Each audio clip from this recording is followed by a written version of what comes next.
Okay. Okay, so recording's in progress.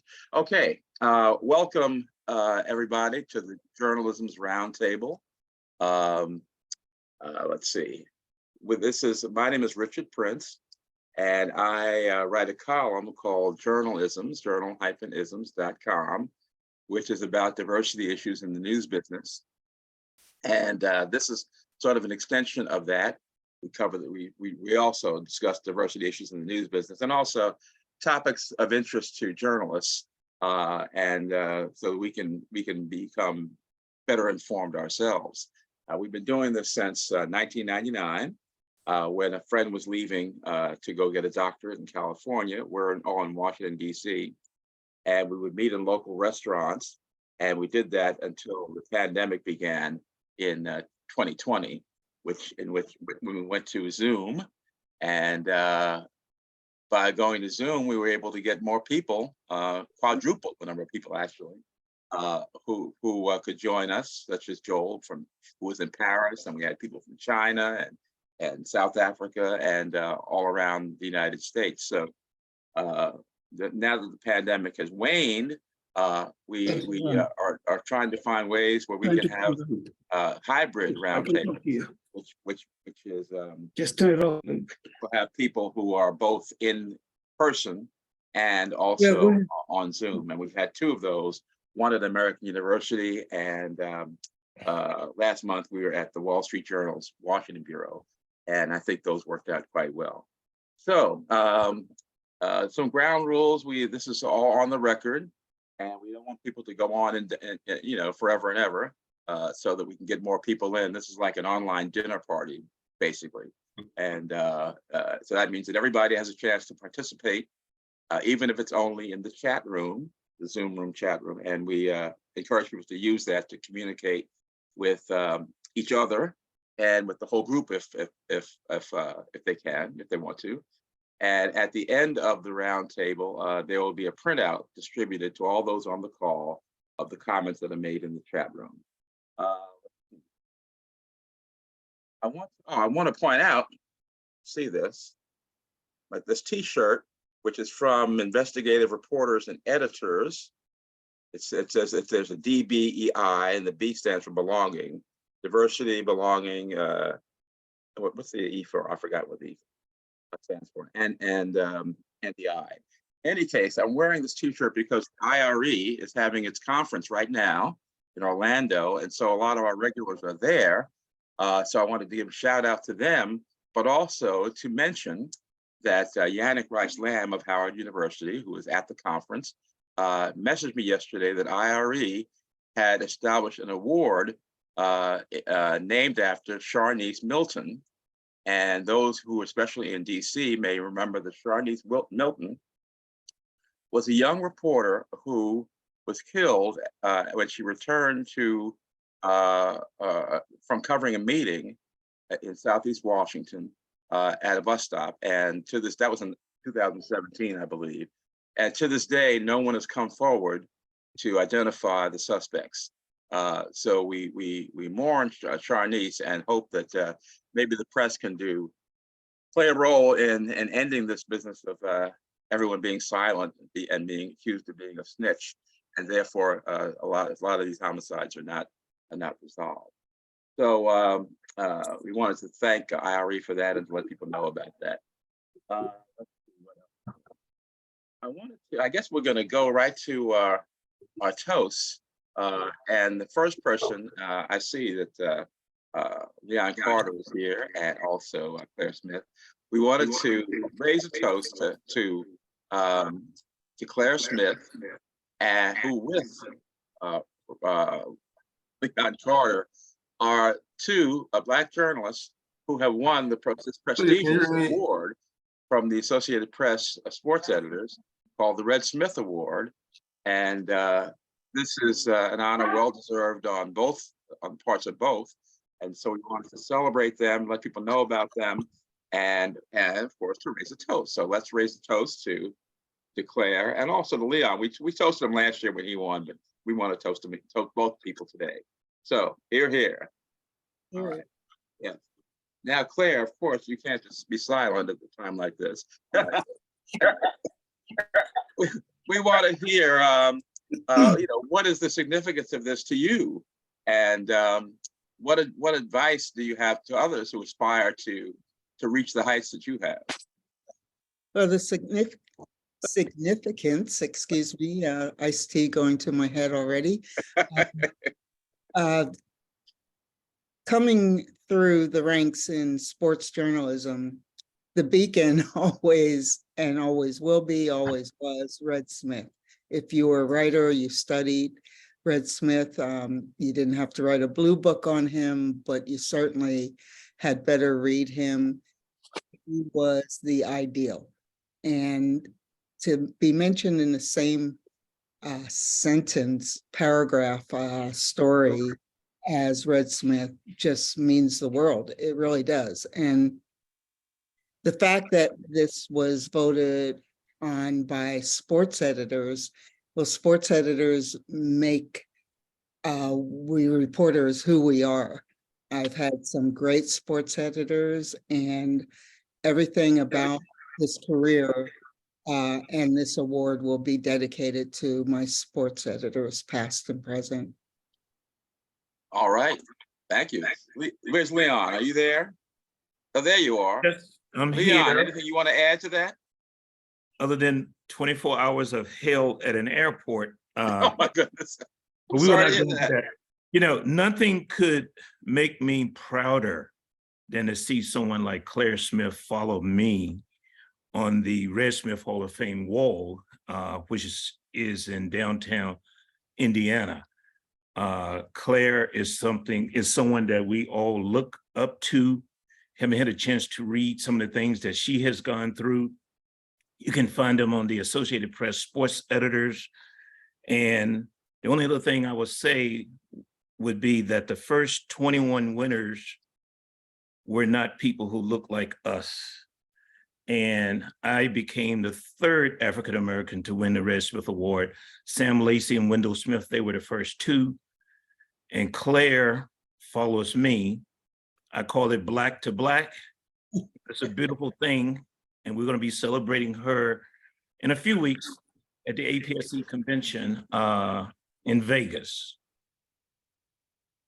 All right, very good. Well, congratulations once again. And we're also pleased to have Nicole Avery Nichols with us, who was just named editor of the Detroit Free Press. And we have people from Detroit with us from time to time, and everyone it seems loves Detroit and knows people there. And so we want to toast Nicole for this achievement and wish her well, and then hear from her. So congratulations, a toast to Nicole Avery Nichols. Yes, here. Now that you have this awesome responsibility, Nicole, what do you plan to do with it? Hello, thank you so much for the toast. I have so much work to do, as do we all.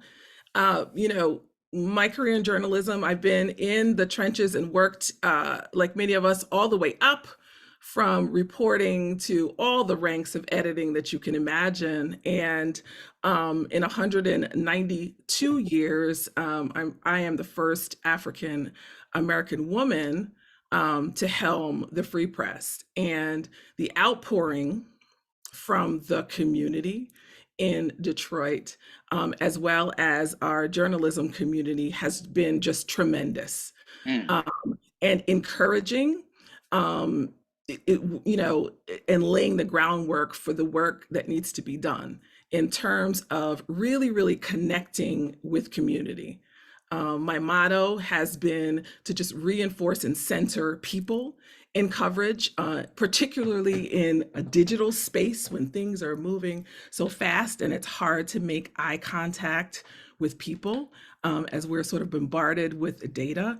So just that support and that groundswell is pushing me forward and our newsroom forward in reestablishing some of those connections that we've lost over the years because of all the things, the shrinking staff, folks, the diversification of media, and all of those things. So I am really looking forward to it. And I have said, editors don't get this kind of love, like in these hugs, etc.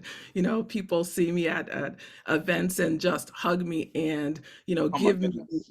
yeah, Great. and pour into me. So I also want to thank all of the folks. Like, I'm standing on so many mentors, the Bob Magruders, the Sharon Wilmores, the Julie Toppings, the Felicia Hendersons, and Angelo Henderson, all of these folks in journalism that silently poured into my generation of journalists.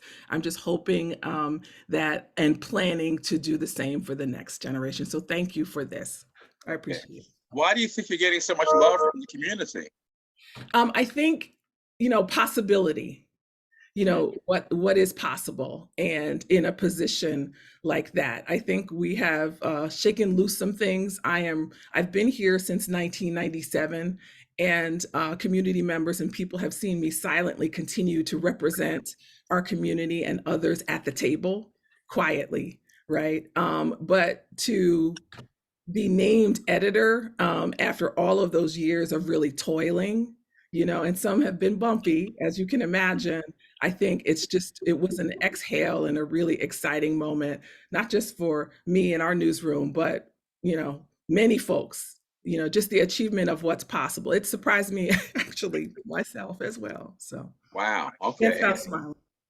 Here, here. All right. Well, we also have with us Yvette Walker, who is now the editorial page editor of the Kansas City Star. And the Kansas City Star have been in the news recently for a number of incidents that went national, such as the young man who knocked on the wrong door and got shot, and the situation where women were being sexually assaulted in one part of town, and it was a Black website that brought it to everyone's attention, saying that the rest of the city was ignoring it. Also, a few years ago, the Kansas City Star did a big mea culpa on how it had undercovered or miscovered the Black community, and they pledged to do better. So with all that background, Yvette is most recently in Oklahoma, and she's now leading the editorial page. So we want to toast Yvette. Yvette and I have known each other since we worked together at NABJ many years ago, and I'm very pleased to see her in this position. So, and I think everyone else is too. So here to Yvette Walker. All the best. Here. Wow. All right, Thank Yvette. you so much. Let's hear from you about how you see the challenges and how you're going to deal with this role. Well, first of all, thank you so much. It's still pretty new. I just finished my second week there. And in fact, I'm kind of going back and forth. I am in Kansas City, living in Kansas City, but I'm going back and forth to Oklahoma, still take care of some personal issues. I'm actually in the car now. Just came back. House is still on the market. So we're doing some of the back and forth stuff. I also have had such a grand welcome. And in a way, it is kind of like a welcome home for me, because I used to work at the Star. I spent 10 years at the Star from 96 to 2006 in various roles. When I left, I was the night news editor, and then went to Oklahoma from there. So in a way, it does feel like a welcome home, and I have been receiving that kind of a welcome, which is great. As you've noted, the Star has been doing a lot of work lately, but the city, sorry, we're getting a little bit of other voices there. But the city's got a lot of news going on, and difficult news. You're absolutely right. I've got a really strong team that does not shy away from giving a point of view about news when it happens. We've even broken news before, as you probably are aware of. So we will continue to do that work and not shy away from talking about things, when things happen. I would say that, both the editor of the Star, Greg Farmer, and then also the national opinion editor of McClatchy, Peter St. Ange. They're both been very welcoming to me and want to see great work continue in this area. Opinion is doing very well for McClatchy, which is one reason why I was excited about this position. And we're just gonna continue to keep our head down and do well. I shouldn't say keep our head down. We will be in the community, but to see what's going on and to give our strong reported but point of view about what we think is happening and what should be happening. You're here. Okay, thank you, and good luck. Is Brian Calfano here? Not yet. Okay, but he had a request to make of us that I'll share later on. I think I put it in the latest notices. He's looking for people who can help him and others on a project about pioneers, African-American pioneers in television. And anybody who has information about that can get in touch with him, and I'll give that information.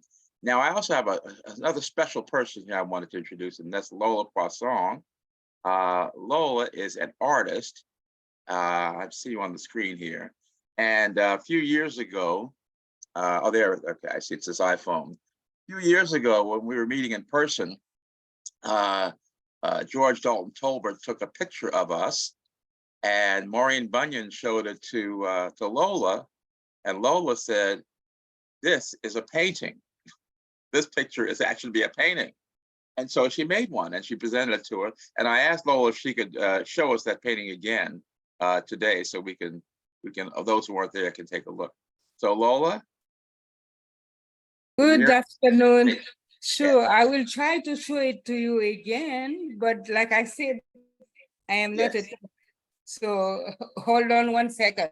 Let me have my husband move his self away from here. Move. Move here. Move more. Sherry, your head. Oh boy. You have a different background on. I think you have a filter on your background. It's hard to see it. Oh, But give don't me have the filter on. and you can move. Move. It's off. It's off. It's off. Oops, no, just 1 second. Yeah, his screen is black now. It's coming on your phone. Oh, boy. Well, I just put a link into the chat room so that you can see the column I wrote that shows a picture of the round table and also a picture of the painting. Okay, you can show it now. Can you see it now? I can see some of it, Yeah, you're going to up now. You just put it. But it's Okay. All right. Well, if we can't see it clearly now, as I say, people can go to the column and they can see it there. But I just wanted to point that out and tell folks how unknowingly artistic they are, or at least make artistic subject. So thanks. sorry about that. Okay, thanks. I think you need to come down a little bit, but we'll get back to that. So now we want to, before we move on to the next segment, I just wanted to be sure that there are no questions for any of the people we just toasted, because we have time for just like 1 or 2 questions if people have them. If not, they can just put them in the chat if they think of them later. So moving right along, we want to get to our main subject here, which is how U.S. ambassadors of color see the world. And we have with us 1, 2, 3, 4 panelists and others who can help guide us in this discussion. But in talking about this to other people and describing it, I pointed out that there is a journalism connection to this issue of, in addition to just educating us. And that is, I could not find any African-American or Hispanic journalists who cover the State Department. Now, I may be wrong about that, and that's why I'm putting this question out now. Does anyone know of folks that we have missed, who actually are covering the State Department, who are African American or Latino. Because if so, that's certainly worth noting and pointing out. I did ask this question of the State Department's. They have a State Department Correspondents Association, and I asked the president about this and invited him to join us. But unfortunately, he's not here. Now, or you talking about now or? Now. Oh, At this okay. very moment when things are happening. There have been in the past, I know that Helene Cooper, for example, used to cover the State Department. Now she's at the Defense Department. Yes. So did I, but that was 40 years ago. Ah, okay, very good. But I'm talking about at this very moment in 2023, do we have a whole department and our whole subject of diplomacy not being covered by any Black journalists or Latino journalists on a regular basis? I guess nobody can think of any. Well, that's one way to start off this this discussion. So I want to ask our panelists. Sorry, somebody say something. I wanted to ask them why they think this might be important to have people of color covering the State Department, and to answer the question, how do U.S. ambassadors of color see the world?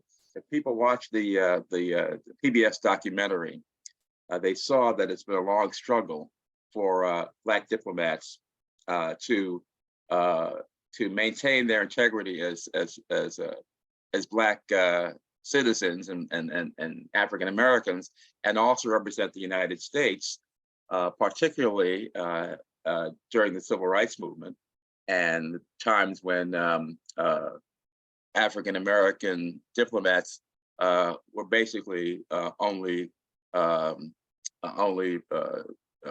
assigned to Black countries. So let's start off with, I wonder if is Gina here yet?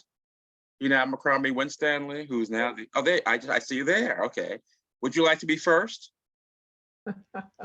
Gina is the State Department's first Chief Diversity and Inclusion Officer, and appointed by Secretary Antony Blinken. And they came up with a plan, a diversity and inclusion plan. She can get into all that, but I'm asking all the speakers to just limit their comments initially to 3 minutes, so we can get more people in, and then we can have a wider discussion afterwards. So Ambassador Gina Abercrombie-Winstanley, welcome. Glad to have you. Well, first of all, thank you very much for including me in today's discussion with my peers and colleagues, and Professor Kryn, who certainly helped guide where I put my focus on when I took up this position. So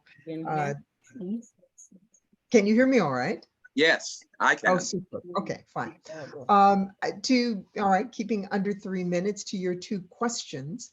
Why would it be important for Black and Latina journalists to be covering the State Department? Because, we spend taxpayer money. When we fail at what we do, that means US lives are being put on the line around the world.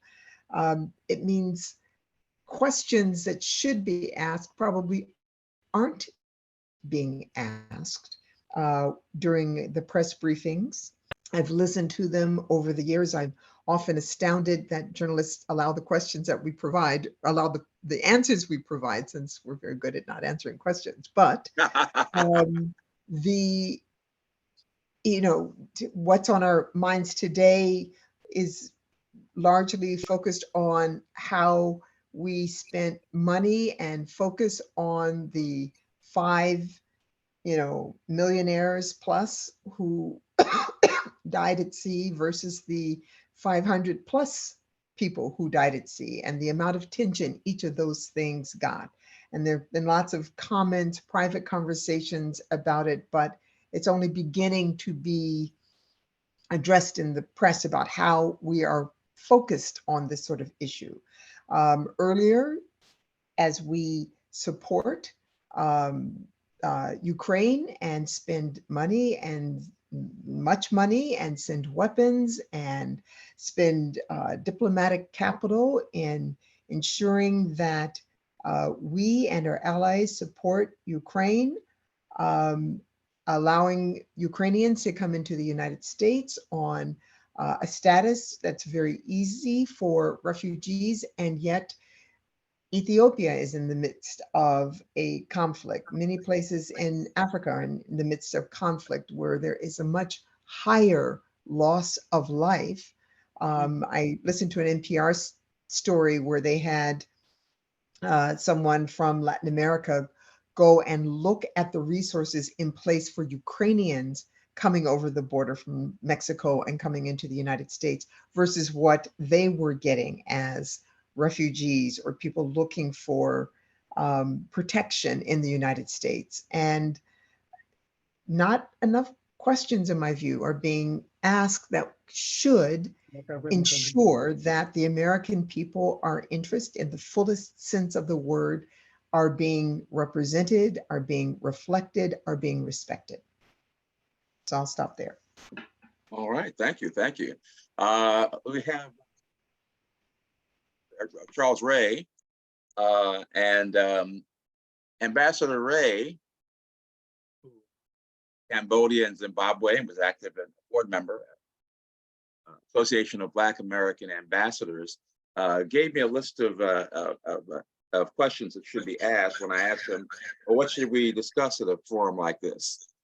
So Ambassador Ray, you can, the floor is yours for 3 minutes.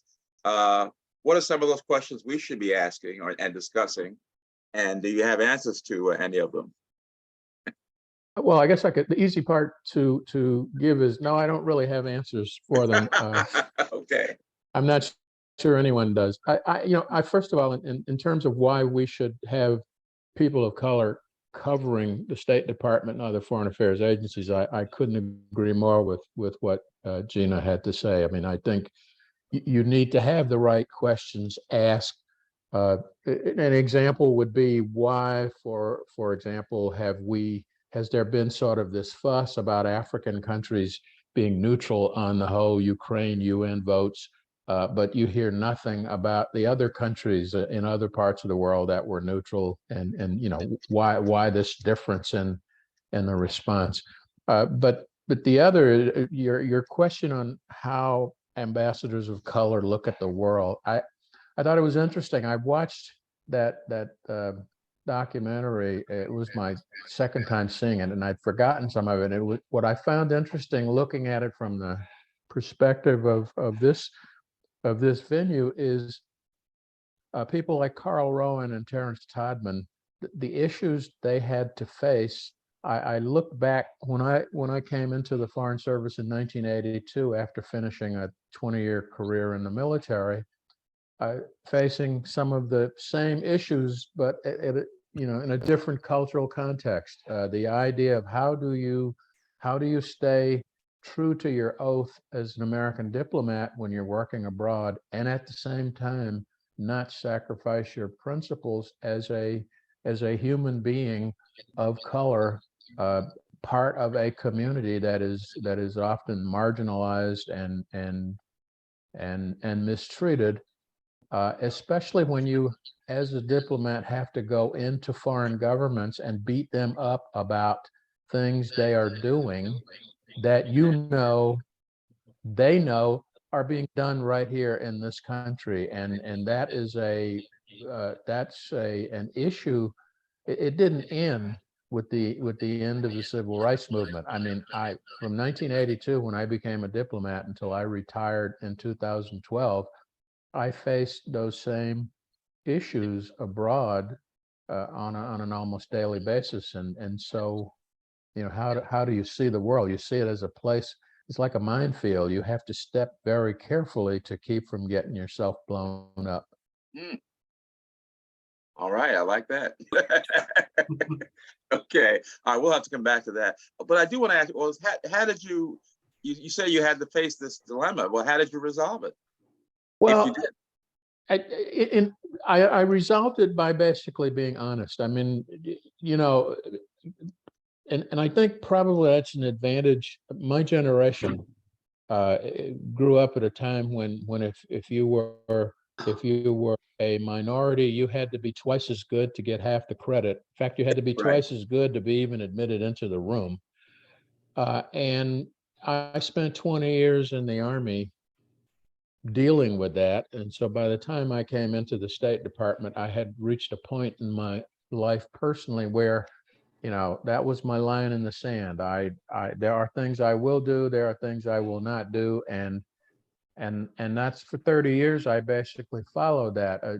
As an example, when I had as a diplomat, especially as an ambassador, to go into a country and demarche or complain to them about their treatment of their minorities, I always prefaced my demarche with, we go through this in the US, we still go through it, but I bring this to you in this sense. We at least have institutions that people can turn to for some hope of restitution. And that's what you need to focus on here. And that didn't always go over very well in the corridors of the State Department.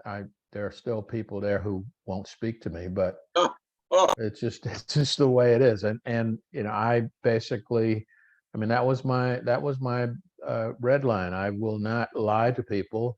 I will not go. As I said to a member of Congress when I was going to Cambodia, and I was told to, you know, twist their arms to get them to have a perfect election. I went to Cambodia right after the hanging Chad debacle of Florida. So you can imagine the situation. You're going to a country that's about to have its very first democratic election and insist that they have a perfect election coming out of and you know, we had to have the Supreme Court adjudicate our election. And I just basically said to the people who said that, okay, no, I will not tell them they have to have a perfect election. What I will say to them is that it's in their best interest to have the best election possible. But I will preface it with, we're still working on how to have good elections ourselves. You're here. All right. Thank you. Thank you. All right. Let's three now. Who is president? I hope I'm pronouncing that correctly. Former ambassador to Micronesia, Kenya, and Ethiopia. Former president of the Association of Black American Ambassadors. Co-chair of the Advisory Council for America 250. And she's also an awardee of the Dakar, I'm not sure what that is yet, Foreign Service Cup. But in any case, I'd like to turn it over to you for your 3 minutes. And how do you respond to those issues that we've raised about why journalists of color should be covering the State Department and how ambassadors of color should see the world? Well, I thought what Gina said was correct, and I agree with her completely. I was in that film, and I think I said optimism is the currency of diplomacy. So my answer to how I see the world is I see the world as colored. The world is colored people outnumber everybody. The world is colored, so that there are possibilities out there that we can see as people of color that perhaps some of our melanated challenged people can't see. I think we have to be everywhere, not just in Africa, although I've served in Africa and I think it's a continent of the future, so I don't begrudge anyone's going there and making their career there, because it is what we should be paying attention to going forward, in my view.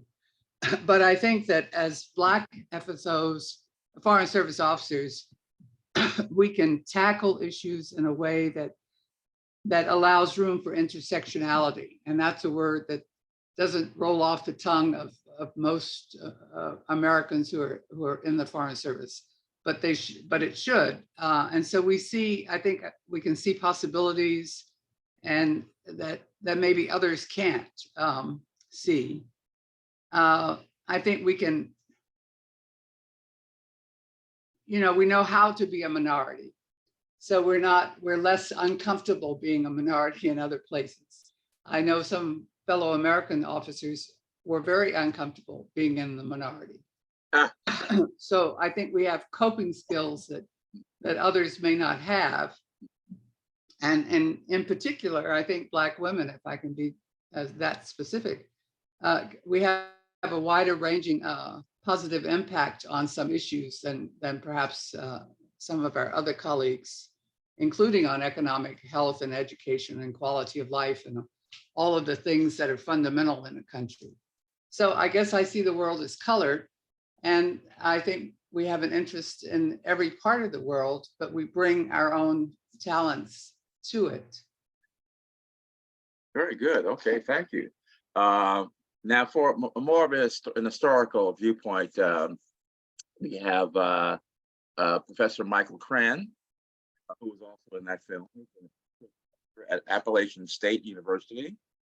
And he wrote a book in 1999 called Black Diplomacy, African Americans in the State Department from 1945 to 1969. That was an inspiration for that film. So my question for Professor Cran is, historically speaking, how do you see the moment that we are here in 2023 compared with, you know, the time period that you focused on in that book, and also, of course, the other questions I asked about why is there a need really for journalists of color to be covering diplomacy in the State Department? So, and of course, 3 minutes. Sorry. So, Professor Cran, take it away, please. Well, first, thanks so much for having me here.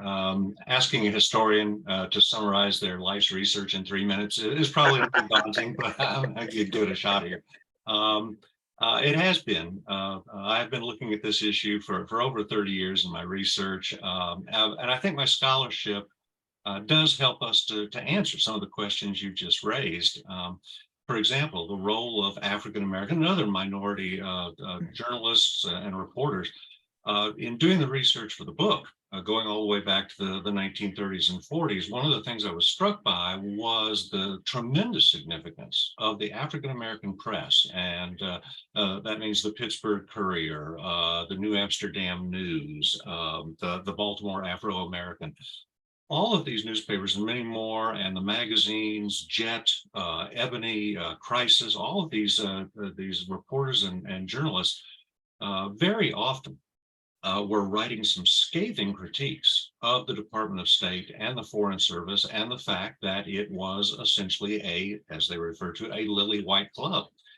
And the constant pressure that those journalists and reporters put on this issue and the constant focus they kept on this issue was one of the reasons why the Department of State could not simply ignore this issue, because it was always in the forefront, always in the newspapers, always with the journalists asking questions about it. And so I think that's an important, that's a key role, is to have these journalists and reporters asking these very, very uncomfortable questions. The Department of State didn't want to deal with these things, but fortunately, these journalists and reporters kept that question in front of them. In terms of your second question, I think that the way you've sort of crafted today's topic really points us to a deeper discussion of why it is so important to have more individuals from historically excluded groups in the Department of State and Foreign Service.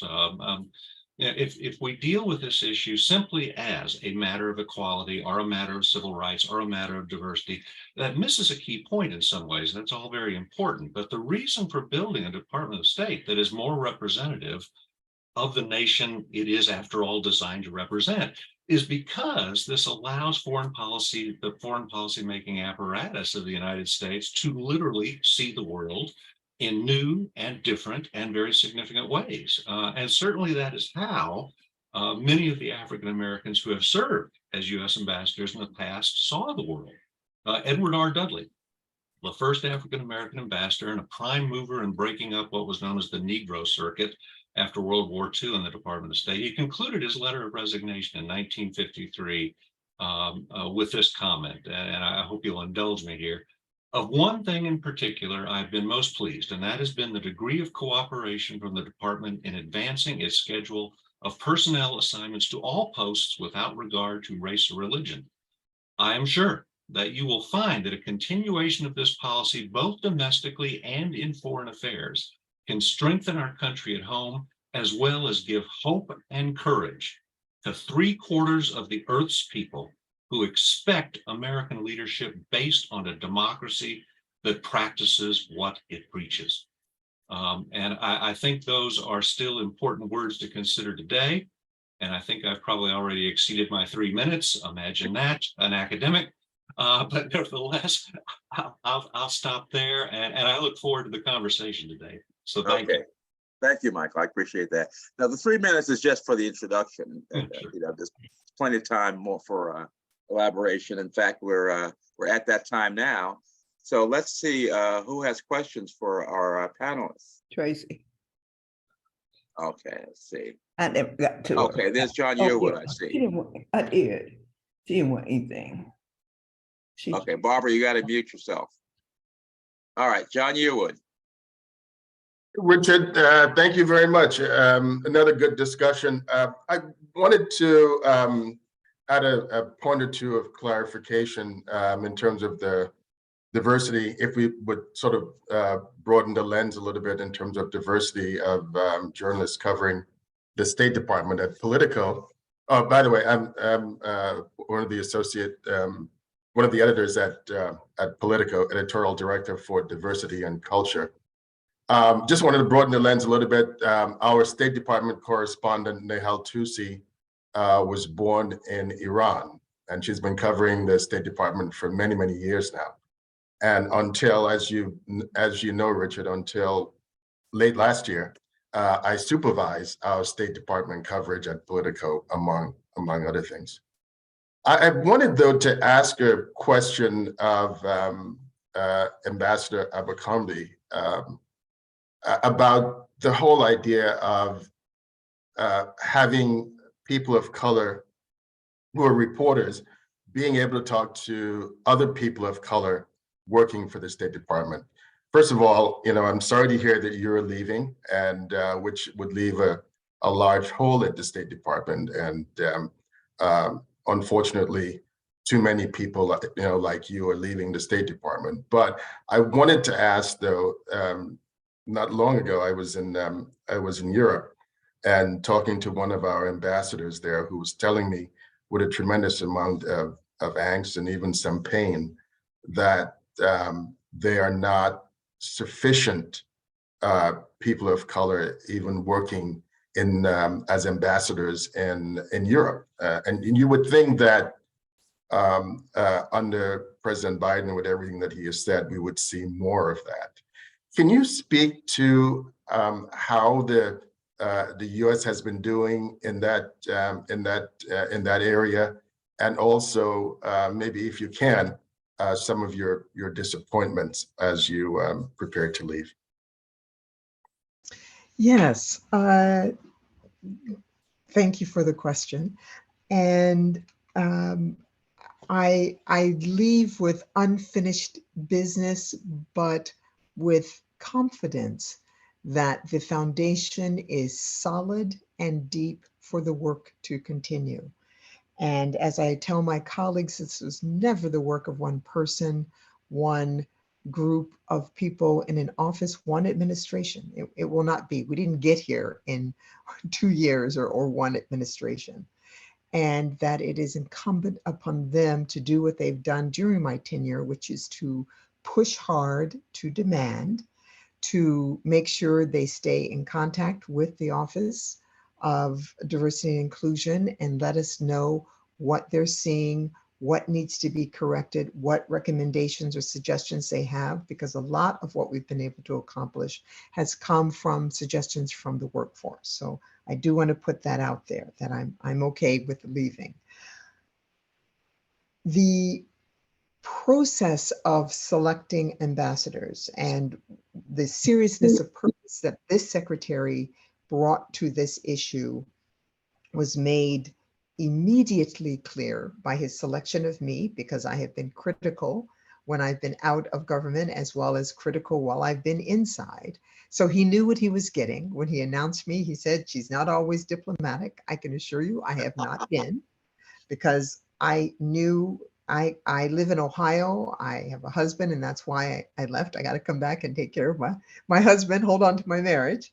that there was a finite amount of time for me, not the mission, but for me. So I've been a woman in a hurry. So there will be many people who will be very glad to see me walk out the door on Friday because I have stayed on them. But I have also put in place other people who will stay on them. So that seriousness of purpose is that when I walk through the door, he put me on the 7th floor with the undersecretaries and above, making sure immediately to the workforce about where I stood just by where my office is, not with the assistant secretaries, but with the undersecretaries and the deputy secretary.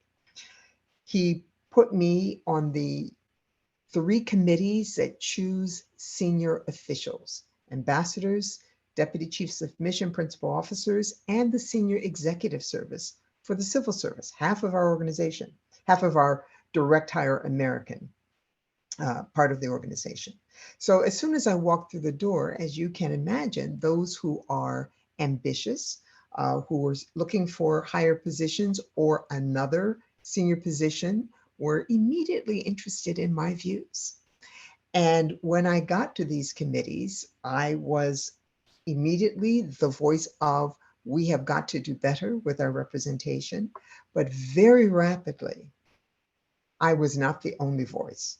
That there were times when I didn't even get a chance to say, you know, what are the things that we also need to be looking at as we fill these positions. I was not the one that was calling out colleagues who have a reputation for not supporting diversity and inclusion, who have a reputation for engendering a toxic work environment, or tolerating or contributing to toxic work environment, what Harvard Business Review and McKinsey called toxic rock stars. I could name names, but we're on the record, so I won't. But those people, our colleagues, if they're watching, would see we're not getting second ambassadorships. We were not putting them in charge of, because even if they're great negotiators and great communicators, that toxicity cost us our most important resource. People were resigning from the department. People were curtailing from missions overseas. They didn't want to work for these people anymore. They didn't want to put up for their mental health, their physical health, and they left post or they left the department. It cost us a lot of money to train and sometimes to educate those who come in as fellows, and we were wasting our money with these people. So making that point, I was able to do so, and we changed how we were making assignments.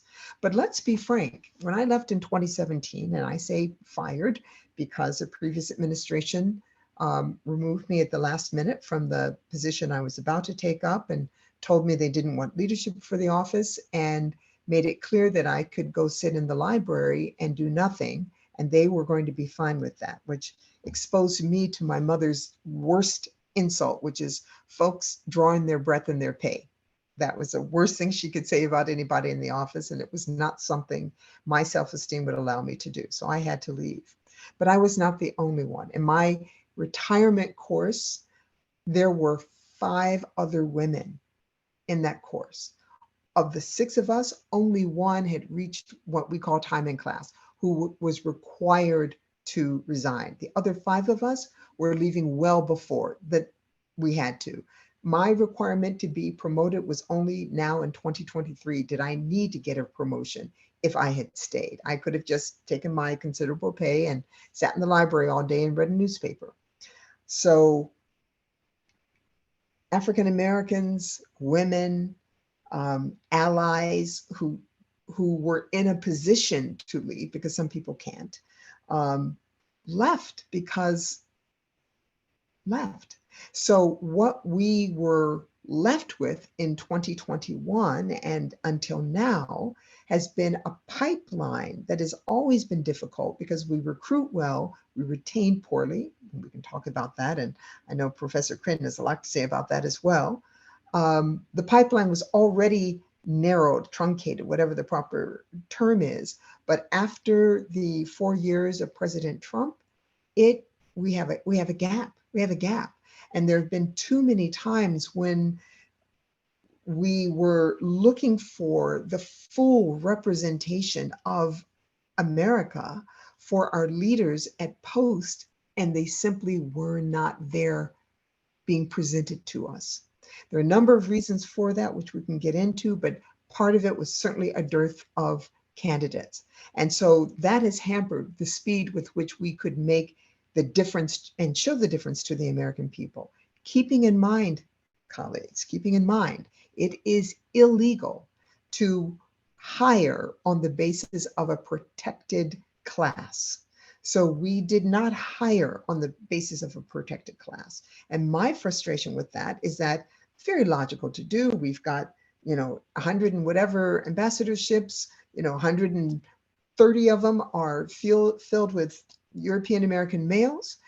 We need to be really judicious about what we do with the rest of them, but we could not do it on the basis of a protected class. So nobody got a job because they were female. We couldn't even talk about it in that way. Couldn't even talk about it. Now we could collude on any other thing. Oh, I like him. I'll vote for him if you vote for mine here. We went to the same school. He's similar background. I really like him. He used to work for me. I used to work for him, blah, blah, blah. All of those things we could talk about legally, but not the thing that was a priority of this administration and should be the priority of our nation, which is fair and equitable access to leadership roles. So the law. Okay, that's it. Thank you. Thank you. Kenny Burns, and then Mel Foote. Thanks, Richard. Good afternoon, everybody. It's good to see everybody. I know it's been a minute for some of you. Yeah. I wanted to hear more about the experiences some of you had when confronting arsons, I mean America's sin, where you're basically sent overseas to tell them how to operate their country. And particularly when it comes to race relations, their response is probably interesting. So I wanted to hear a little bit more about that if you could. Okay, who wants to respond to that one? Well, I mean, I'll take a whack at it. I'm sure that the other two panelists can probably express it a lot more eloquently, but it happens, and it happened to me in my 30-year career more times than I care to recall, where I had to go in. I had the good fortune of serving in a lot of countries where human rights was an issue, and where treatment of minority ethnic groups was a big issue. And of course, I mean, I knew going in, as I said, after 20 years in the Army, I came in, to put it in perspective, I came into the Army in 1962. When I enlisted in the Army, a huge percentage of the officer and senior sergeants had come out of the segregated Army. So you can imagine the attitudes that I had to spend 20 years dealing with. So when I became a diplomat, I remember the first time I had to go in and present a human rights démarche, thinking to myself, I go in to tell these people they're not treating their minorities in the way we think they should, and they're going to come back with, and what about you? And so I had to think of a way to open the conversation so that it would in fact be a conversation and not me preaching to a congregation that has cotton in its ears. And I started off by saying, in my country, we haven't had the best record of treatment of minorities, but we're working on it. And I would like to talk to you about what you need to do to start working on your problem. And it caught the foreign minister that I was talking to so off guard that he didn't say anything for about the first 10 minutes. I actually got a chance to get my entire pitch out before he could come up with a response. And I say that because that, in effect, I teach a couple of graduate courses now, one on diplomacy and one on African history. And one of the things I tell my students is that when you are pitching a theme to an audience or to a potential client, the most effective tool you have in your arsenal is consistent honesty. And if you're upfront with what you are talking about and your own shortcomings and what you're dealing with, and not trying to sell them a bill of goods, it can work. I won't say that I was 100% successful in all cases, but I don't recall having a discussion like that with a foreign official that didn't go along with my motto of disagree without being disagreeable, and never lie, never try to blow smoke up the guy's skirts, because he's going to know if you're having him on, and that's that's the way I do it. And the reason I say that because as I said about Rowan and Terrence Todman, the issues they faced, while they were a little more blatant than what I remember facing throughout my entire government career, those issues were still there. I remember once when I was stationed at the University of Houston, I went to speak at a local university, and I took a young diplomatic security guy from the local field office with me, a young white guy. He and I walked into this professor's office. This kid opened the door and held it for me. And I walked in, and the professor walked to him first and stuck his hand out. And when he realized that the young white guy wasn't the ambassador, it was the old black guy with the gray hair. His face was redder than an apple. And it's that kind of unconscious, almost reflexive reaction. It still exists, and people who say it doesn't are either blind or stupid. And oh, by the way, I mean, I'm a lot less diplomatic than Gina. What is a human rights démarche? I'm not familiar with that term. Well, okay, a démarche is when you go in. It's basically it's a French term, and what it basically means is a complaint. You're going into the government to bring up an issue, and usually when we démarche a foreign government, it's to talk about something that they're doing that we disagree with. And the human rights issue is, you have issues in the case I was talking about in Cambodia. You have several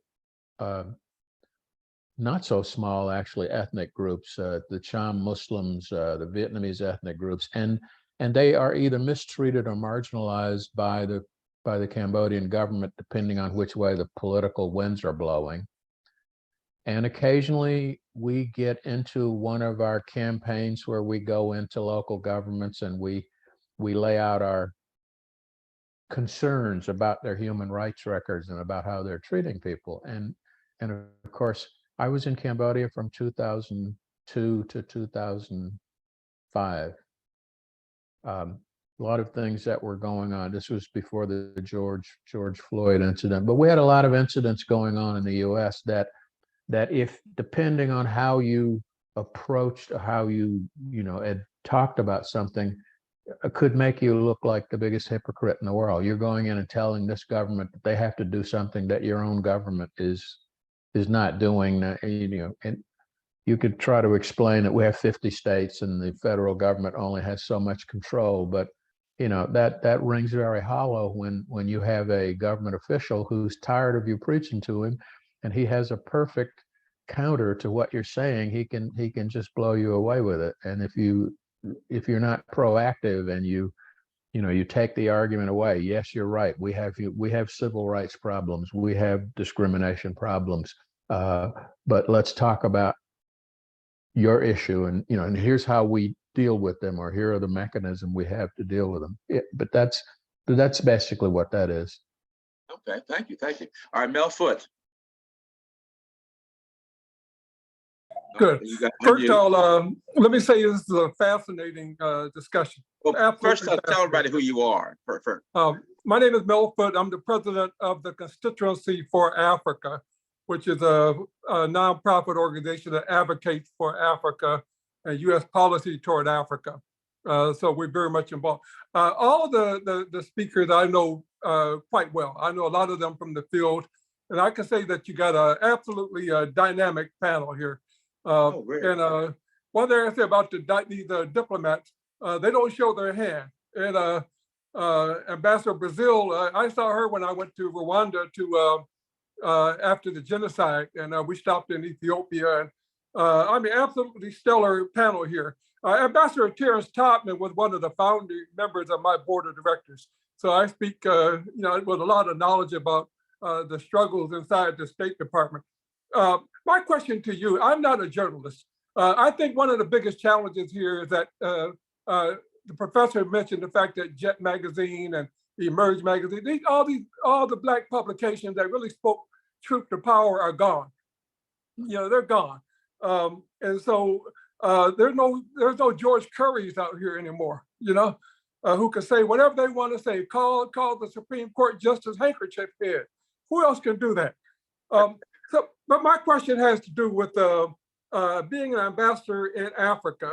And the countries that these diplomats have served in have not been easy posts by no stretch of the imaginations. I'm thinking of Ambassador Reuben Brigady, who is my good friend, who is now the U.S. ambassador to South Africa, African-American, a stellar diplomat. Recently he made headlines by calling out the South African government because of their non-aligned stance.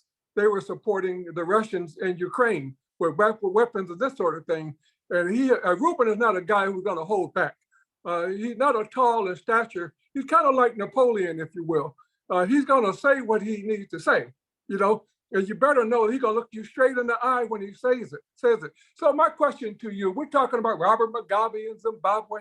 We're talking about the Ethiopian, we're talking about Museveni, and these are the diplomats who had to deal with these guys, and I'm sure it hasn't been, but how do you balance being an African-American diplomat in Africa, and you need to take some hard stance against some of these African leaders?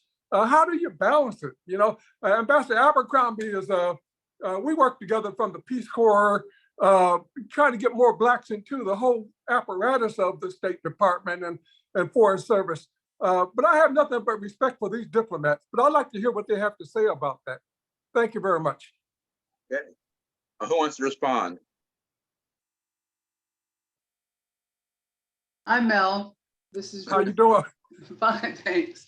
I think your question was, how do we take up difficult issues with difficult people? Maybe. There are various ways. I had Moy in Kenya, and he was a strong man, leader. So occasionally I would wander in maybe and ask him, you can do what you want to do, but I really have to explain to my government why you're about to take a step that maybe they didn't even know we knew about.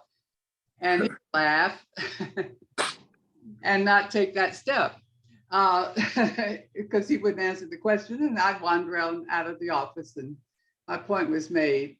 When I traveled in Kenya, I always carried a chief stick in my hand because women in Kenya had not seen a woman with a chief stick, first of all.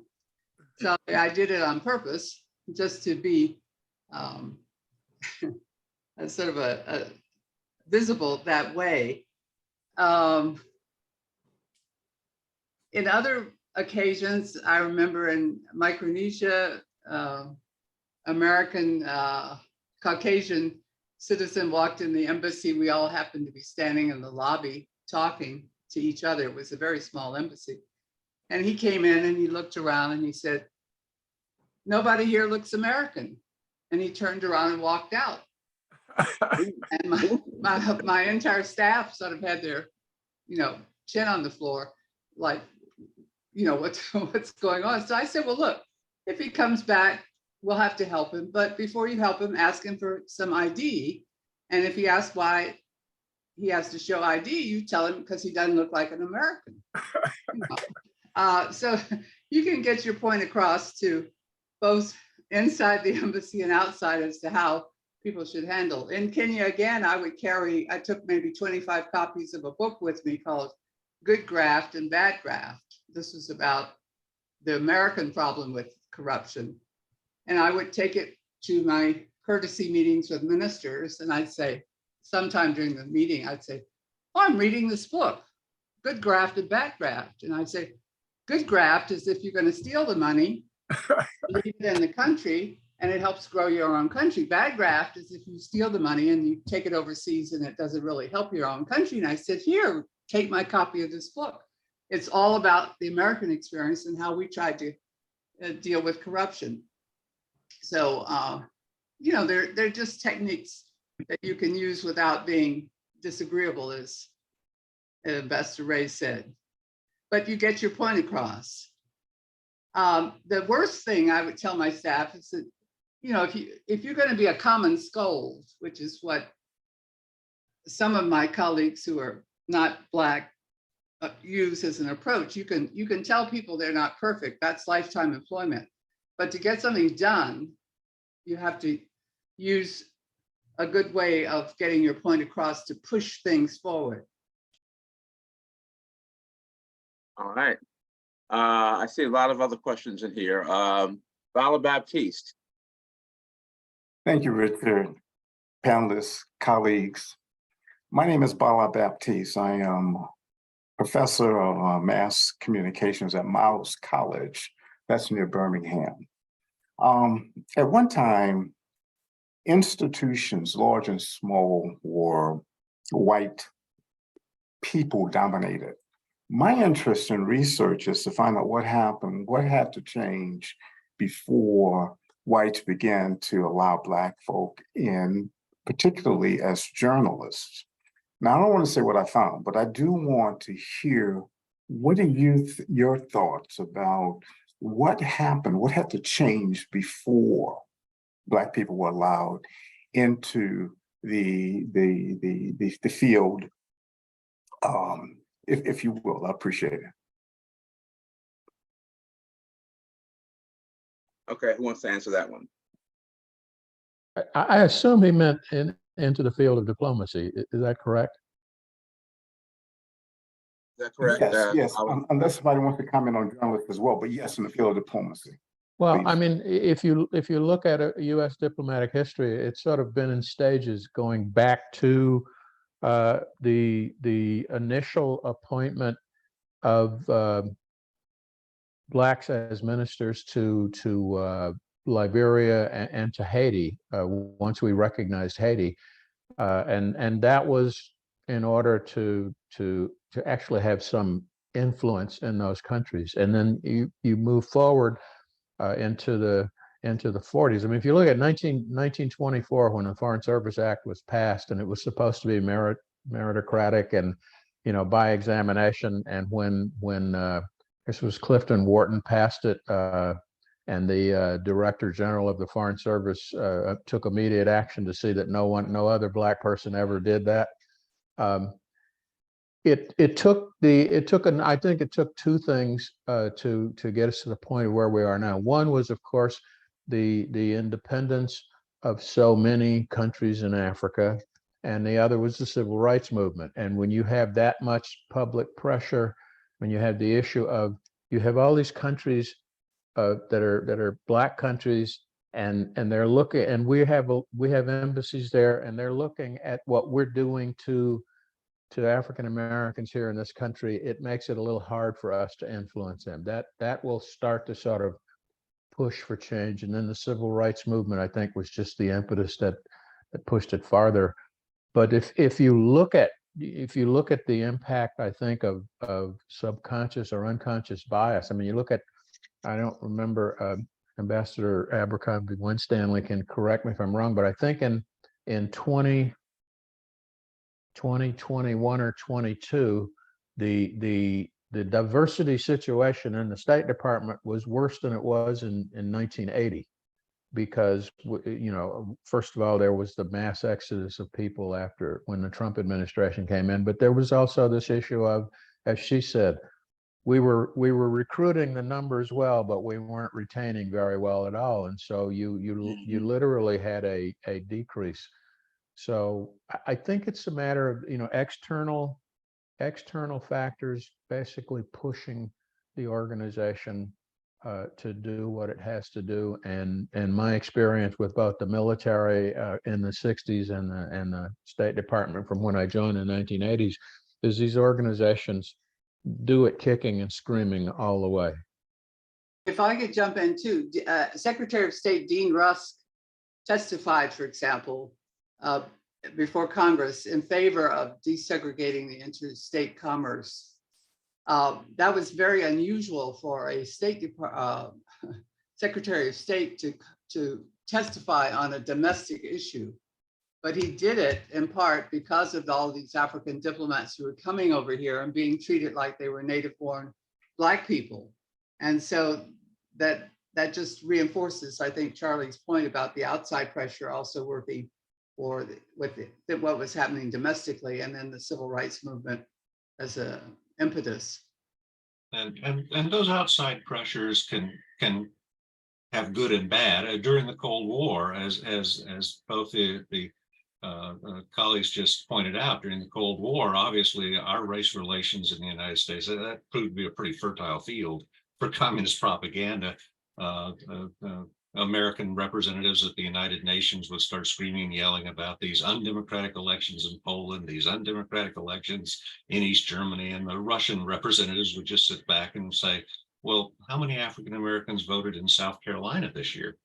So it could have an impact, and I think it did, but there was also a negative connotation in that with the Cold War, that so many African Americans who had been pushing for civil rights got very quickly painted with that red brush that they are radicals and communists. Even Secretary of State John Foster Dulles, during the 1950s, when they were looking for an African American to serve in the United Nations, had a very telling quote when he said, well, the problem is that all these agencies, all these African American organizations have been penetrated by communists. And so you can't find an African American, even Ralph Bunche, who would come through this process lily white. I was always struck by his use of terminology there. So yeah, these factors can cut both ways. Okay, we're going to go through Nichelle and then Barbara, but first, I wanted to the comment about Dean Rusk saying that your people were discriminating against African diplomats. I had to laugh because I do remember stories during that era of African Americans trying to pass as Africans so that they would not be discriminated against. Exactly, I lived through that. So yeah, you put on a head wrap and you go out and eat, you know. Okay. All right, and also now back to journalism for a second. I had a question from Kathleen Carroll, what I put in the chat, who is the outgoing board chair of the Committee to Protect Journalists. And if I can find, oh yeah, here it is. You might ask if press freedom is still one of their diplomatic priorities. And if so, the challenges they see in places that have enacted laws that make reporting a crime. You know, we've seen the slogans and T-shirts that says journalism is not a crime, and that's sad that needs to be said. More journalists than ever before have been jailed across the globe as leaders of all kinds promote laws that punish reporting, critical or otherwise, or even asking questions. How do they see their role in upholding this key American value against their other priorities? And Ambassador Gina has replied by saying that we absolutely remain committed to press freedom around the world. Is there more to be said about that? Anyone want to elaborate? I write about people being locked up, journalists being locked up in these countries all the time. And we just welcomed Prime Minister Modi of India for saying that India is a perfect democracy. And here we have another journalist being locked up in India. So any more comment about that? Okay. Yeah, any of my colleagues can speak to this because certainly our position has not changed, and Ambassador Brazil or Ambassador Ray, we speak to it, we do it quietly. Occasionally we do it publicly, but the point, the effort, the focus is on trying to get people out of jail. So it's not always a full court public press, since those things often don't work anyway. But Ambassador Brazil, Ambassador Ray, if you'd like to add. No, I would agree with that wholeheartedly. But what I was going to say was that the domestic issues can complicate your ability overseas to do that. And I was thinking of recent, I guess, legislation or executive orders in Florida that promise to penalize bloggers who write things that the governor doesn't like. Is that the issue we face as diplomats when we go in to do this is particularly in autocratic countries, is them pushing back, because quite often they read the U.S. domestic news even better than we do, with leave me alone, go clean up your own messy house. And so you're faced with this issue of having to do it in a way that doesn't sound like you're sort of preaching from this position of perfection or absolute chastity, recognizing that we also have problems, not as bad as in many countries, but that our skirts are not clean either. And the idea is to help us all be better. Yes. And Jill Geisler also wrote in the chat, the journalists have been fighting an uphill battle against prolific disinformation campaigns of all sorts, especially online. How has disinformation affected your essential work? Ambassador Gina said that mine has been made exponentially harder by the political discourse that inverts the meaning of words. Ted Cruz called me a radical for supporting equity. We need to spend more resources on messaging to battle the narrative. Keep talking and don't back down. And then Professor Kren also weighed in by saying that's a great question with long historical antecedents.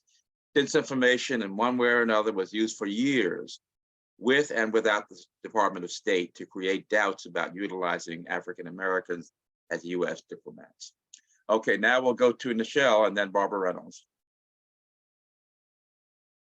Nichelle. Right. Thanks, Richard. And my name is Nichelle Smith. I'm an investigative editor, formerly with USA Today. And among my signature projects was leading a team into Angola for USA Today's version of the 1619 Project. And I was corresponding a bit with Ambassador Abercrombie-Winstanley in the chat about how relieved we were as African-American journalists to get to the embassy in Luanda. We had our press passes held up, our passports confiscated, and a manner of other things that held up our trip in Angola. And we were relieved when we got there to get some help, and especially heartened to see that there was an African-American woman there who completely understood. She got what we were trying to do and was very helpful. So with that conversation in mind, and also piggybacking a little bit on Richard's question, my questions are how much of a role State Department officials have in ensuring a free press in these countries, and in particular, if you've got a country like Angola, who now is anxious to change and to court the West a lot more than they have been in the past, but they still have their own ideas about what press freedom is, and it's not what our ideas are. How do you balance that? How do you encourage that freedom so that journalists like myself can go in and get the information directly from the people and not from the government entities? When we went back to Angola in December of last year, all the press coverage came from the government point of view. Oh, we're welcoming back some of the first Africans. We're welcoming this and that. Nobody ever talked to the actual people on the ground. I would like to talk to people on the ground. So how does the State Department help facilitate that and persuade the government that that sort of thing is okay?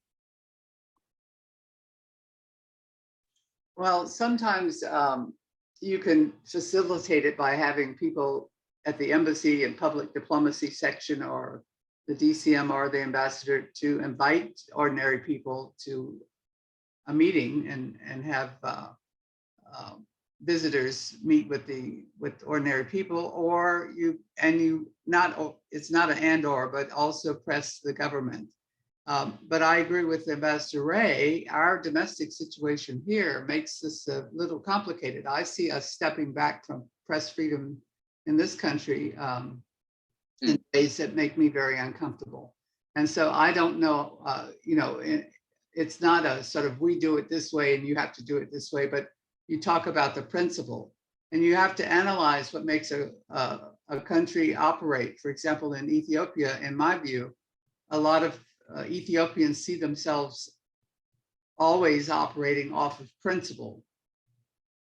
Therefore, to me, you have to find a principle, another principle that trumps their principle in order to get them to start moving, if I'm not too complicated in explanation. So you have to sort of analyze a society as well as to what they value. Of course, Ethiopia is not quite moving in the direction I would like to see, but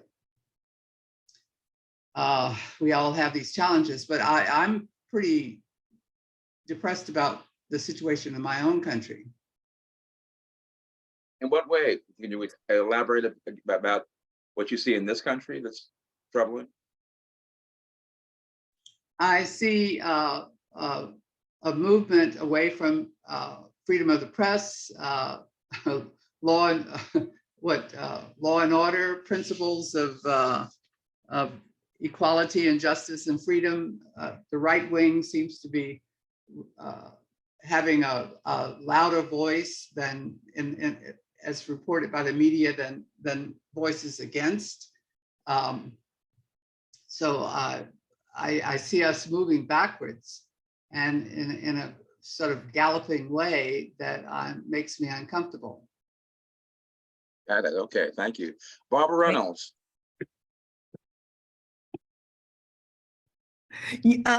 Yes, thank you, Richard. Wanted to ask a question about technology. That I've just finished a book I published, and it should be out in a couple of months. And thousands of scientists wrote a paper urging certain technological tools to be paused because they're saying that they don't have, they can't say that they can control these new chat tools. And I was wondering about, what kinds of issues do you see technology affecting where you are? Do you see people worrying about this stuff? Do you see people worrying about discriminating algorithms or job losses? Is this just a non-issue where you are? Well, I think when it comes to diplomacy, these are tools. The way I look at it. I mean, I've been involved with computers since the 50s. And so I probably I remember when I came into the State Department in 1982, most State Department offices didn't have fax machines. And at this time, it's been about 1987 or so, I procured a fax machine I worked in a consulate. I procured a fax machine to facilitate the transfer of certain documents between us and the embassy and us in Washington. And the lawyers got involved because they'd never been done before. So I guess I say that to say, in my experience over the last half century, every new technology has been met with fear and resistance and pushback. But if you look at it as a tool and then look at ways to use it effectively, it can be a boon to your work. I mean, social media is a good example. The State Department was the last of the government agencies to actually adopt social media, and I'm not even sure. I mean, I retired in 2012. I don't even know if they fully adopted it yet. But when I was in Zimbabwe, for example, I started using Twitter and YouTube as communications tools to deal with audiences in that country that the hardliners in government were keeping me from actually making face-to-face contact with. I did live Facebook chats, and this was before you had the Facebook meetings utility. we managed to cobble together live Facebook chats with people scattered all over the country. And this was actually initially met with some resistance in the State Department because they weren't, I mean, the issue was one of control. When you're using these new technologies, the issue is that you have less ability to centrally control it. And so my view has been, you train people at the lowest levels to use it, you give them the guidance, and you have to accept that they're not always going to be absolutely right, but you have to give people a little freedom to use it in ways that achieve the mission, and you have to make darn sure that you've communicated that mission clearly to them. And so, you know, I think the new technology is a fact. We can push back against it, but it's not going to go away. And the worst that can happen is we try to block it, and we end up cutting ourselves off from a lot of audiences. What I think will actually happen, though, is that we will stumble and we will bumble, and eventually we'll get around to incorporating it into the way we do work. I mean, the way we did computers. If you remember, the U.S. State Department people in the U.S. State Department didn't have access to the internet on their jobs until Colin Powell became secretary in 1997 or whenever he became secretary. I was more interested, is there a fear that this technology is going to be used against some of the African countries? I mean, technology is just a tool. Anything, it can be used against it. What we have to do is learn to use it in a way to mitigate the negative uses. I mean, but if they're not controlling it, for example, if you don't have voices, here we know that 2 to 3% of the managers in most big tech firms are African Americans. I mean, a very small percentage. And if the big corporations who own the algorithms can control the outcome, you know, I don't see that this is a good place to be for countries who are not decision makers in this field. This is what I was trying to get at. No, I mean, I see your point, but I don't. I think the issue then is to work to try and get more representation and get more people knowledgeable of how it works. But I would say, in terms of Africa, I would disagree that Africans are subject to being manipulated by high tech. When I was there, I found most of the young people in Zimbabwe, for example, were more knowledgeable of technology than I was, and I consider myself to be quite knowledgeable. It's a matter of giving people access to be able to use it, and then trying to find the ways to mitigate the negative side of it. You're not going to make it go away. This is the issue. And so, you know, right, it's like this whole issue with ChatGPT. Is that going to take jobs? I don't know. And if we throw up our hands and say we're lost, maybe. But if we roll up our sleeves and try to figure out how to use it and make it work for us, then maybe we can mitigate some of the negative impacts. I But see that technology is there. Melfoot has a comment on that, as he in the chat room. It says, some of the countries in Africa are absolute dictatorships and buy and use technology to track opposition on social media and the internet. Any thoughts? True. I mean, this is true.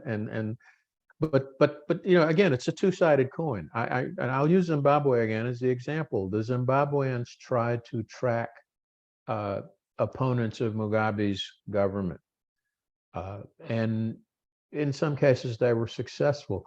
But at the same time, when the technology is so widespread and it's hard to maintain total control, and the only way, for example, that small countries, even small dictatorships, can totally control access to the internet, for example, is to block it for everyone. Well, they in order to do that, they also have to block it for themselves. I mean, it's like you don't want people to see, so you blind everyone, including yourself.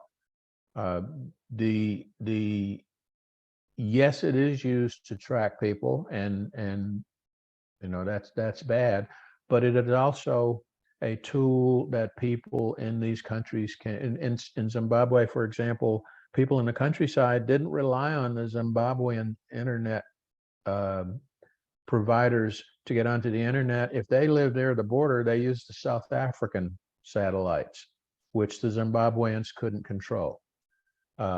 In Cambodia, when I was there, people in the border areas picked up Thai internet signals. And so, you know, it can be used for good and it can be used for evil. The issue is that we have to work hard to try and have the good outweigh the bad. I don't know any other answer to that. Okay, thank you, Ambassador. All right, before we go into our introductions, Ari Hawkins of Politico had a question in the chat. Tell us what your question was, and did you get a satisfactory answer that from the chat room? Ari? Hi, yes, my name is Ari Hawkins. I'm a reporter at Politico. And yeah, I had a question for Ambassador Abercrombie-Winstanley, as well as anyone else who might want to share, which is basically just more about sort of the current state of the Biden administration. I'm curious if there's any sort of direct action that like you would see in your mind that would be a right step forward, like that Biden could do next week or next month, or sort of trying to look kind of forward and what can be done to sort of solve this proactively kind of as it's happening. Proactively solve which of the several issues that we've covered as it's happening. So let me make sure I answer what you're asking. Well, I would be curious if there was sort of one thing that you would want to focus on more broadly. It seems like everything's kind of interconnected, so that's kind of a difficult thing to pin down. Yeah. That is. So it is my belief that a State Department that more fully represents the range of issues that are important to the American people, the range of viewpoints that the American people share or launch from, and the range of options, recommendations, opinions about the issues that are confronting our nation in the full range of war, of health, of education, any international issue, which, as you point out, is certainly interconnected with domestic issues, that we've got to have a wider array of Americans contributing to how we resolve or confront the challenges that are before us. So that is my belief, that it's we improve and tighten up who we are as an organization, that our foreign policy is going to improve as a result. That is something, while this administration has taken it more seriously in a consistent fashion and put things in place that previous administrations have not, as Professor Kryn has, amazingly, excuse me, documented, as you see in that documentary, American Diplomat. This isn't new. We know it. We just kind of lose our way with focusing on what needs to happen. So if we get that done, I think that will have a positive impact on everything else that we do. Certainly, the challenges that I faced on day one, and I've often jokingly said I started this job with nothing but black hair on my head, and you see me now. One of the things that we announced today is Sunday, so I think we announced it Friday, and this coming Friday is my last day. There are things I came in knowing I wanted to get done and started on from the very beginning. And something that I take a moment with is that when I started this job and Secretary said, put her there, give her this money, build the staff, blah, blah, blah. I said, okay, well, if we're going to better reflect the American people, we need to know what our numbers are, what our demographics are, so that we can't set goals or targets, that's illegal, but we can see where we are as compared to the population and as compared to the workforce. So for instance, in diplomatic security, in the population, I think it's something somewhere between 14 and 21% female, analogous to special agents in diplomatic security, whether they're police officers, FBI officers, etc. In the State Department, women are 7%. So while we cannot have a target of 51% because that's what we are in the population, or 14 to 23% if that's what we are in the workforce, we can't have those targets, but we can benchmark where we are to where, statistically speaking, it's reasonable to expect that we should be. And therefore, if we are not at 14%, we need to look at what are the barriers, what's holding us back, why is this happening? So that's where we spend a lot of our money on. But simply asking for the numbers, and I wanted the numbers not just aggregated, European Americans and others, which is what I was told I could have, majority, minority. And I said, well, that doesn't do me any good. I need to know majority, yes, but in the senior executive service and at every rank on down. And I need to know African Americans and Asian Americans and Latino, Latinx and people with disability. And we can discuss veterans, but veterans are not underrepresented in the Department of State. And they are not a protected class under the law. And that's where I started. Nonetheless, we absolutely love our veterans. And as I said, we're proud of how well represented we are by veterans like Ambassador Ray in the Department of State. So we have no apologies to make there. And I wanted to be able to disaggregate the numbers, and I got called out by Congressman Mast for using the term slice and dice, but meaning I want to know, okay, if it's this and majority and this minority, I want to know African-American women at the 02, 01 level in the Foreign Service and the GS 14 and 15 level in the Civil Service. And they told me no. He said I couldn't have them. And I said, well, I guess I'm the State Department, the lawyers in particular, but also our HR department and our Office of Civil Rights, all three of which are absolutely integral partners for the work that our office does. Now, the reason they said I couldn't have them is because we place privacy concerns above all. That if you disaggregate those numbers, that you could identify people individually, and that would impinge upon their privacy. I have two reactions to that. I'm a diplomat, so I will keep my nice words. Number one, I could walk down the flipping hall and look in offices and see who's there and who's not there. Two, I've been a diplomat for over 30 years. I have sat in rooms at the highest level, whether at the Defense Department, the White House, on Capitol Hill, and in the Department of State, and been in meetings where we have had discussions and made decisions that had life and death impact, a security clearance of the highest level. And you're telling me that I cannot know the demographic makeup of the Department of State? Now, those are my reactions, but I am a diplomat. So I started in a nicer fashion, but in a clear and consistent. And Friday, not only were those numbers, because we've done it for 2 years now, available to our workforce so that they can see where we are and who we are as an organization, but we release them to the American people. So each and every one of you can look at the numbers and see where women, Black women, Asian women, Hispanic women, at what level, with a disability, without, Hispanic and Black, Hispanic and white. You can see those numbers as well. And the point of that is, as I said earlier, one person can't do it. Everybody's got to hold us accountable. And the secretary has given such amazing leadership that he said, we're not hiding. We're not going to hide anymore, because we used to not ask these questions so that we didn't have to say that we had the information. We didn't know. We didn't ask the questions. We couldn't get the information. We didn't have the information. Now we have it. And now every American, because this is the American way, level playing field.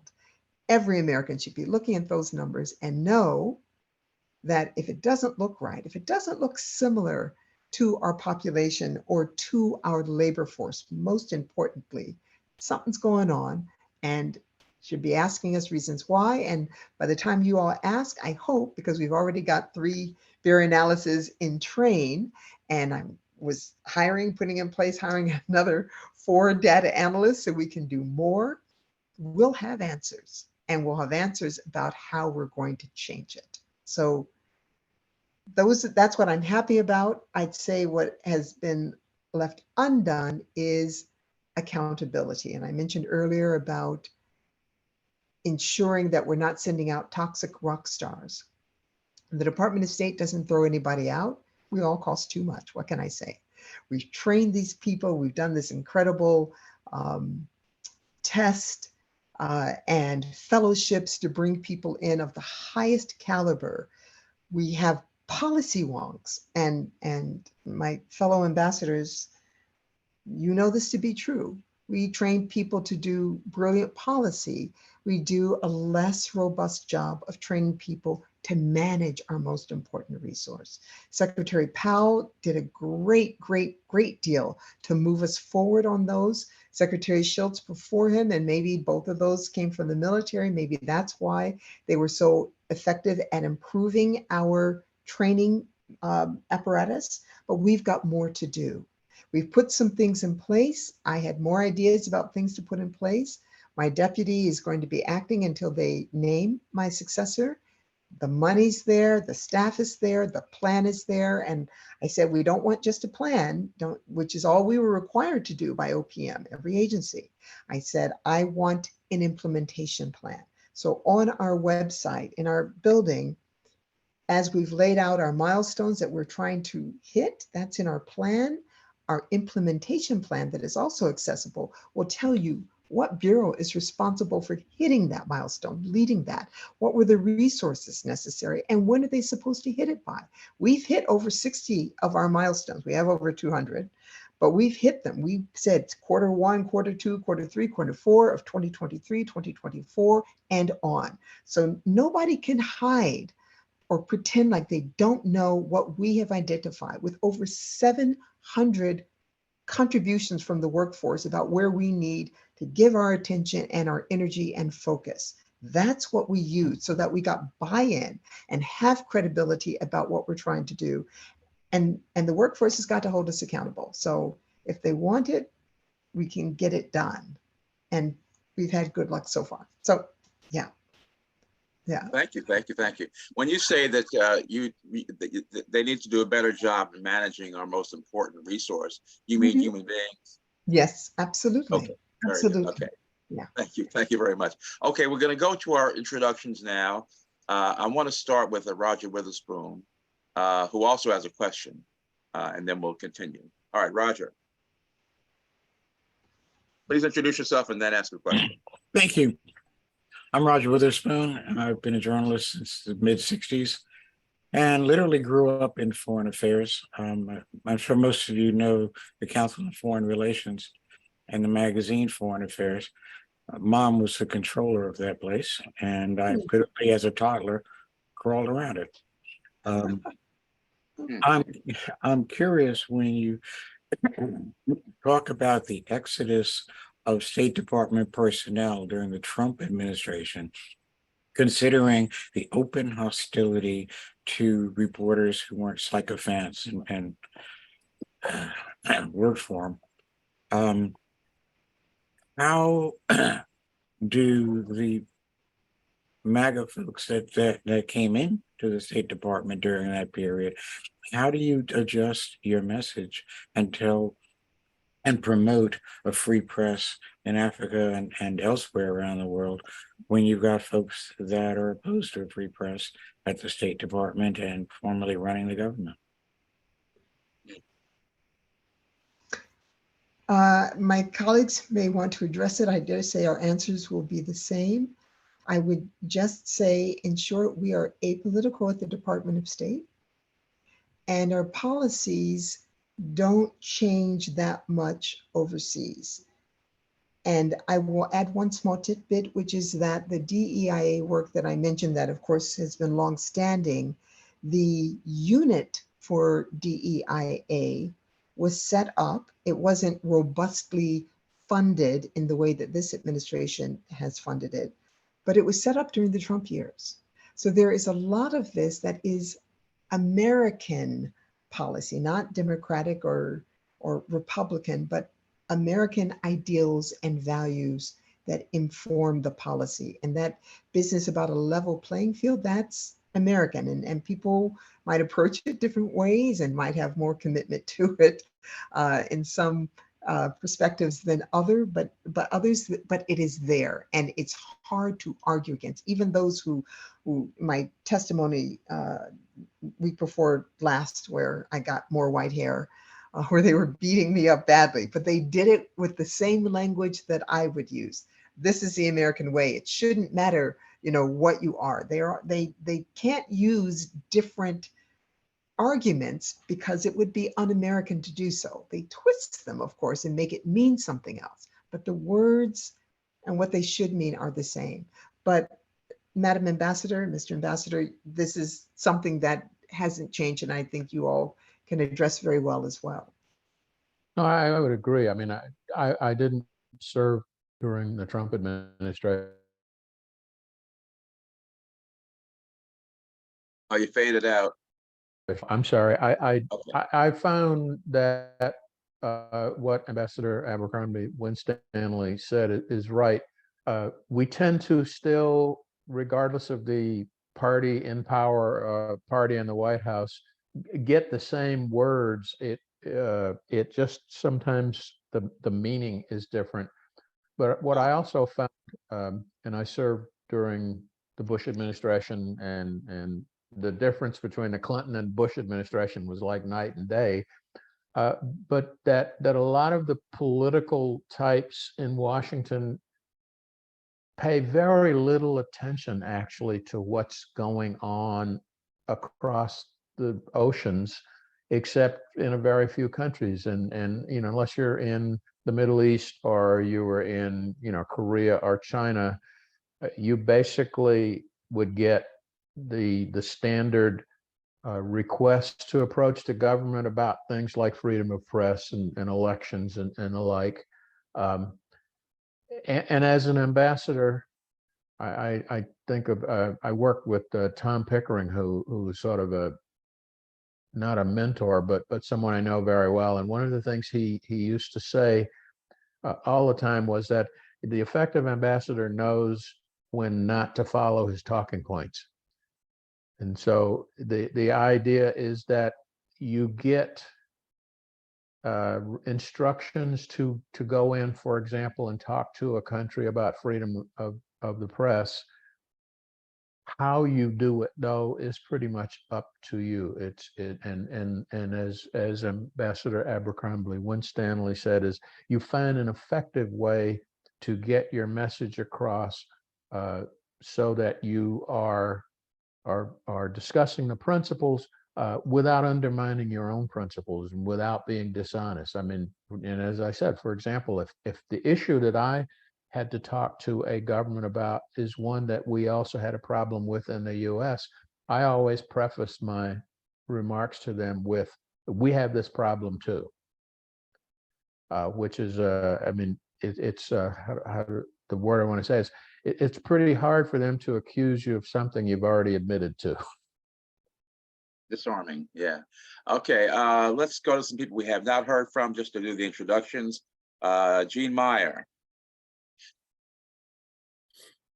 Hi, I'm Gene Meyer, a former reporter editor at the Washington Post for many years and author of Fight for Freedom, the African American Soldiers in John Brown's Army.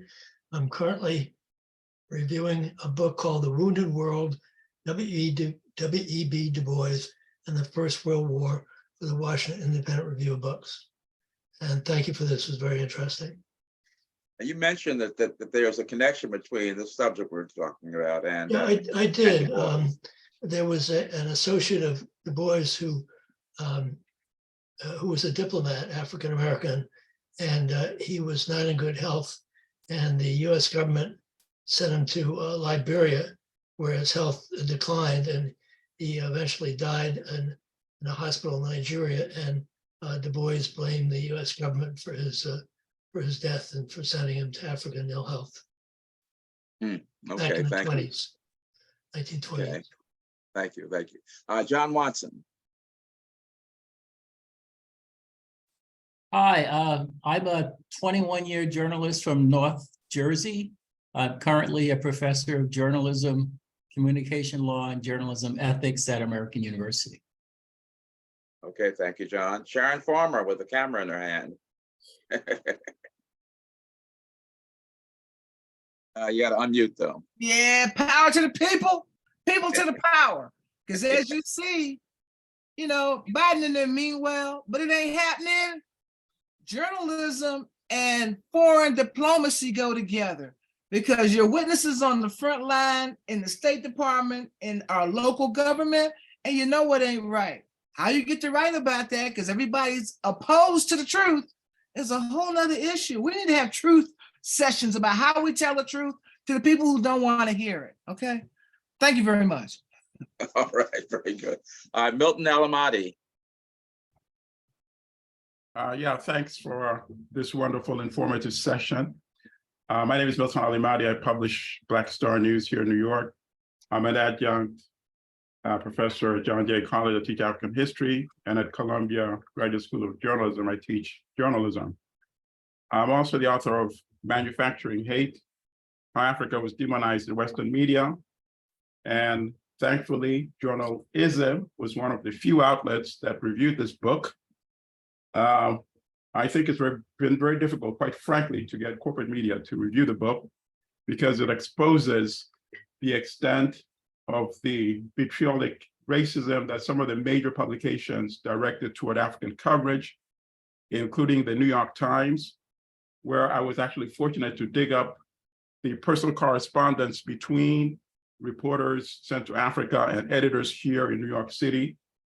And some of it was quite ugly, very racist, demonizing even African leaders, like Kwame Nkrumah was called a witch doctor, and saying outrageous stuff like they would prefer to write about cannibalism in Africa. And the worst part was that I found an instance when a reporter sent to Africa was complaining to editors here in New York about somebody inserting a description of Nigerians dressed in grass leaf skirts, which the reporter did not see and did not write, but his editors here in New York took it upon themselves to concoct that and put it in his New York Times article. So I'm very thankful that journalism actually allowed me to get this out by covering that. I had a very quick question actually to any one of the panelists. Many African countries were resistant toward World Bank loans because of the conditions that they impose on African countries. You can't subsidize social services, education, healthcare, and also discourage African countries from industrializing, which many Africans believe is what they need to compete with the West. So let's say you are an ambassador serving in a particular African country of that has that position. How do you balance your position as ambassador representing the United States, which of course is a country that supports and invests heavily in the World Bank, and the African country that you're serving in, where the position of that government is not favoring World Bank loans? I don't know if any one of you would like to answer that question. And countries that come to mind was, of course, like Tanzania under Julius Nyerere, even Burkina Faso under Thomas Sankara. Thank you. If I understood your question correctly, this is Ruth Brazil. I would talk to them about what they needed to do, regardless of the World Bank or the IMF or the US government's position, in a way to try to get the conversation going, if necessary, but not to necessarily pitch the Western viewpoint per se. There are nuances, and you have to you have to take them into account. Right. I would never give it's the World Bank. You have to, you need this loan, so you have to do this, this, and this. You have to see what you can get to negotiate between the two groups. Right. I think is what I would do. I had the media when I was ambassador in Kenya. I had them over, the Western media, because Kenya was used as a headquarters for a lot of the press that covered Africa.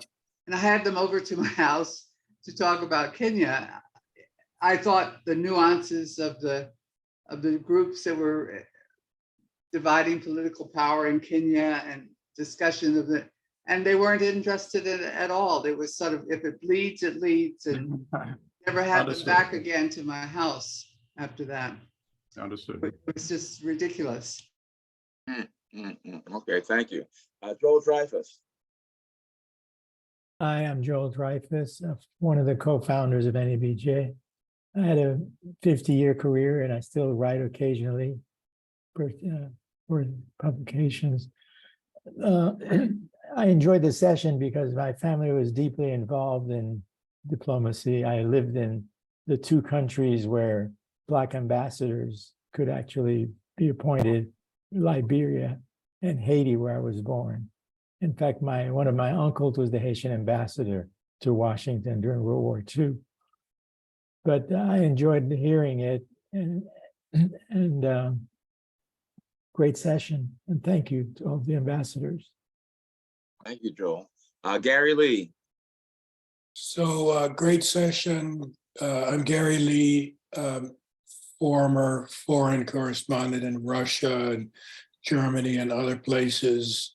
I will say that as a bureau chief in various other countries, that although I'm not a diplomat, I often found myself having to play the role of one. Probably yours. In those capacities. So I do very much of what was said resonated with me. Lots of questions, which I will leave to a later date to pose. I will also say that I'm now managing editor of the Oklahoma Eagle in Tulsa and the Black Wall Street district of Tulsa, and that it is true, contrary to what many might think, that these kind of conversations are very relevant to people in the middle of the country. Ah, okay. How did you play the role? Have to play the role of a diplomat while being a journalist? Well, so very often, for example, other diplomats. No, I gotta look again. Could you mute, please? Okay. Yeah, mute. Sharon, you got to mute. So just to give one example, Richard, very often in diplomatic gatherings where Americans were absent or were not really forthcoming with information or wanting to engage in conversations, people look to the Washington Post representative to kind of represent the views of the United States. As a journalist who's independent, it was not always a comfortable position to be in, but I did find myself in that position sometimes. Okay, very good. I'll look forward to seeing that in your memoirs.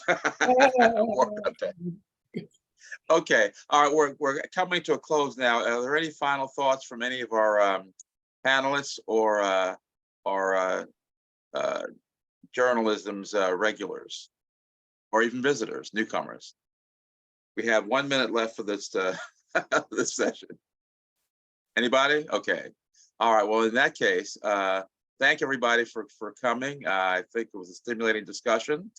And I want to also give a shout out to the people who are watching on Facebook. We didn't get to say hello to them yet. They have any questions, they can just ship them. And for those on the call, look for a printout of the chat room comments, and that should be coming as soon as we get that from Zoom. So thanks very much, and we will see you, some of you, next month. We haven't set the time or topic yet, but if you have suggestions, please forward them to me. And enjoy the rest of the weekend. Thank you very much. Okay.